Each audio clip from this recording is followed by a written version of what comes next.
Сәлем балалар, 4 сынып қазақ тілі 23 сабақ синтаксис әлеміне саяхат тақырыбы. Бүгінгі сабақтан сөйлем туралы білетініңді еске түсіретін боласың. Синтаксис әлеміне саяхат. Біз бүгін синтаксис әлеміне саяхатқа шығамыз. Синтаксис деген не? Ертеде біз білмейтін бір үлкен елде сөздер өмір сүріпті. Сөздердің бір тобы бір-бірімен тіркесе байланысып жеке отау тігіпті. Ол отау синтаксис елі деп аталыпты. Бұл сөздер бір-бірінен бөлек тұрса да бір-біріне бағынып, бірін-бірі толықтырып пысықтап тұрыпты. Ең бірінші тұрған сөз бәріне бас болыпты. Ал ең соңғы сөз өзінен кейін ешкімді жібермей, ойды тиянақтап тұрыпты. Сонда синтаксис біз білетін сөйлем және оның түрлерін зерттеумен шұғылдана ма? Дұрыс айтасың, Мерей. Синтаксис сөйлем түрлерін, олардың жасалу жолдарын, сонымен бірге сөз тіркесі мен сөйлем мүшелерін және олардың мағыналары мен жасалу жолдарын қарастырады. Синтаксисті жетік білудің маңызы айрықша. Оны білмейінше айтылмақ ойды дұрыс құрастыру, екінші біреуге дәл жеткізу, сөзді мәнерлеп, майын тамызып сөйлеу, ойыңды әсерлетіп айтып беру мүмкін емес. 37-ші жаттығу. Мәтінді оқып, не туралы екенін анықта. Синтаксис гректің құрау, біріктіру, рет деген мағынадағы сөзі. Қазіргі кезде синтаксис тіліміздегі сөз тіркесі мен сөйлемнің құрылымын, басқа да ерекшеліктерін қарастыратын грамматика саласының бірі. Балалар, бұл мәтін синтаксис ғылымы туралы екен. Осы мәтінді көркем етіп көшіріп жазамыз. 38-ші жаттығу. Сызбаға қарап, қандай қорытынды жасауға болады? Синтаксис сөйлем және сөз тіркестерінен тұрады. Сөйлем құрылымы, құрамы, айтылу мақсаттарына қарай бірнеше түрлерге бөлінеді. Құрылымына қарай жай және құрмалас. Жай сөйлем жалаң, жайылма сөйлемге бөлінеді. Ал сөйлем құрамына қарай сөйлем мүшелеріне, оқшау сөздер қаратпа, қыстырма сөздерге бөлінеді. Сөйлем мүшелері тұрлаулы мүшелер бастауыш пен баяндауыш, тұрлаусыз мүшелер анықтауыш, толықтауыш, пысықтауыш болып бөлінеді. Сөйлем атылу мақсатына қарай хабарлы, сұраулы және лепті болып үш түрге бөлінеді. Сызбадағы синтаксистің қай тақырыптары саған таныс, қай тақырыптар таныс емес, өз ойыңды ортаға сал.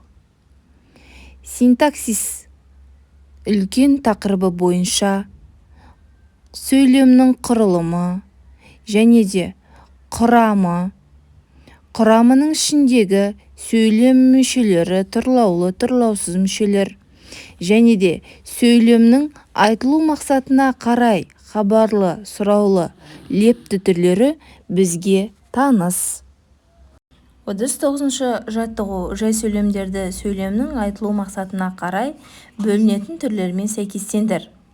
Мұнда хабарлы сөйлем, сұраулы сөйлем, лепті сөйлем берілген. Ақ батамды бердім, лепті сөйлем. Сауысқан шықылықтайды, хабарлы сөйлем.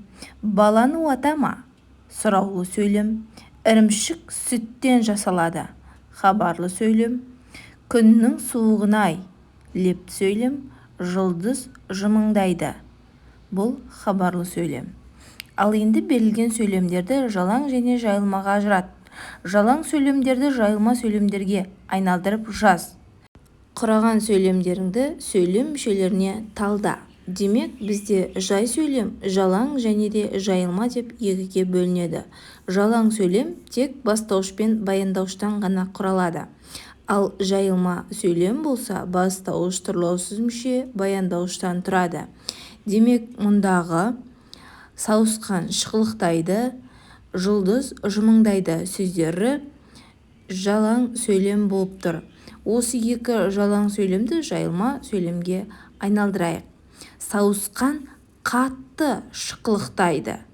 Мұндағы сауысқан сөзі бастауыш, қатты сөзі тұрлаусыз мүше, шықылықтайды баяндауыш қызметін атқарады. Сол секілді жұлдыз жымыңдайды сөйлемін де жайылма сөйлемге айналдырайық. Жұлдыз жарқырап жымыңдайды.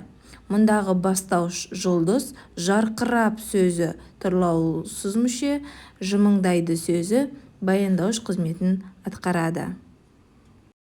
40-шы жаттығу сызбаны толықтыр. Сөйлем мүшесі толық мағыналы сөз болады.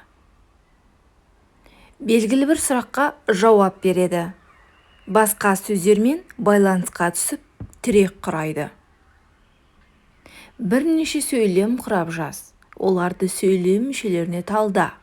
Ол үшін өңір беттегі сөйлем мүшелеріне талдау үлгісін басшылыққа ал. Мен мектепке бардым. Кім барды? Мен. Мен сөзі бастауыш қызметін атқарады. Қайда? Мектепке. Мектепке сөзі тұрлаусыз мүше. Бардым. Не істедім? Бардым сөйлемнің баяндауыш қызметін бардым сөзі атқарады. Айғаным бәлішті дәмді әзірлейді. Кім? Айғаным әзірлейді. Мұндағы бастауыш айғаным, әзірлейді баяндауыш, ал бәлішті дәмді сөз тіркесі тұрлаусыз мүше қызметін атқарады. Шығармашылық үзіліс.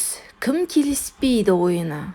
Ойынның шарты. Ойын бастаушы төмендегі сөйлемдерді тақтаға жазып, оны сөйлем мүшесіне талдап беруді талап етеді. Талдауға шыққан баланың пікіріне кім келіспейді деген сұрақ қояды. Келіспегендер өз пікірлерін дәлелдейді. Өз пікірін дұрыстығын дәлелдеп, дұрыс талдаған оқушы ойын бастаушысы болады. Бірінші сөйлем. Көкек өз атын өзі шақырады. Көкек бастауыш, өз атын өзі тұрлаусыз мүше, шақырады баяндауыш қызметін атқарады. Ол таңертең Баянауылға соқты. Кім? Ол бастауыш, соқты баяндауыш, таңертең Баянауылға сөздері сөйлемнің тұрлаусыз мүшелері болып табылады. Үшінші сөйлем. Талапты ерге нұр жауар.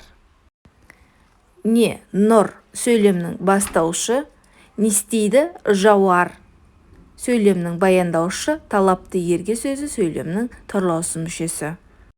Атам қамшы өрді сөйлемнің бастаушы атам, өрді баяндаушы қамшы тұрлаусыз мүше. Лезде су сарқылды.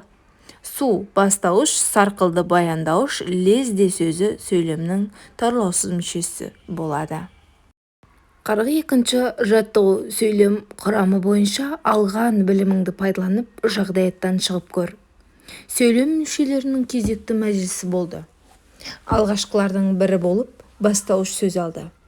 Келесі кезекте баяндауыш сөйледі. Олардан тұрлаусыз мүшелерде қалыспады. Осы кезде парақ бетіндегі сөздер таңдаудан жалығып өз ұсыныстарын айта бастады. Мәтіннің авторы Бердібек Соқпақбаев. Қаратпа, қыстырма сөздер мен есім сөздердің арасында болған диалогты құра. Ізденуді ұйымдастыр. Мәжілісте қаратпа сөз. Бастауыш. Бізде сөйлесек бола ма? Жоқ, кезекпен сөйлейміз, күтіңдер. Менің ойымша бізге сөз берілмейтін сияқты, депті қыстырылып қыстырма сөз. Сондай есім сөз. Бәріміз сөйлемнің жиналысында отырмыз. Әркім өз орнымен сөйлеп жатыр. Сабырлықпен күтейік, деп тәртіпке шақырыпты. Жарайсыңдар балалар, өте жақсы. Бүгінгі сабақ түсінікті болса, видеоға лайк басып, каналға тіркеліп алыңдар.